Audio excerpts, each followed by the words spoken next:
আসসালামু আলাইকুম Honda lovers. আমরা অনেকেই একটি দ্বিধাদ্বন্দ্বে পড়ে যাই যে একটি বাইকের এয়ার ফিল্টার কত হাজার কিলোমিটার পর পর অথবা কত দিন পর পর পরিবর্তন করতে হবে। সত্যি কথা বলতে আমাদের বাংলাদেশের রাস্তার কন্ডিশন এমন, কোনো সার্ভিস বই, কোনো ম্যানুয়াল বই, কোনো নিয়মই কাজে লাগে না। কারণ এক এক রাস্তার ধুলাবালির কন্ডিশন এক এক রকম, খুবই বাজে অবস্থা।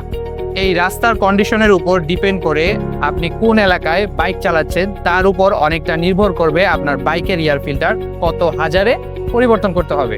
আসলে কোনো কিলোমিটার মেইনটেইন নয়, আপনার এলাকায় যদি ধুলাবালির পরিমাণ বেশি থাকে তাহলে নিয়মিত সার্ভিসের সময় আপনার বাইকের এয়ার ফিল্টারটি চেক দিন। যদি এয়ার ফিল্টারটি দেখে খুবই বাজে মনে হয় তাহলে পরিবর্তন করে নিন।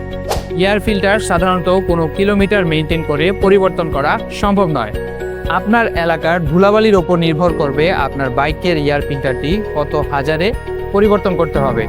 তা 2000 কিলোমিটারও পরিবর্তন করা লাগতে পারে, আবার 10,000 কিলোমিটারও এয়ার ফিল্টার ভালো থাকতে পারে।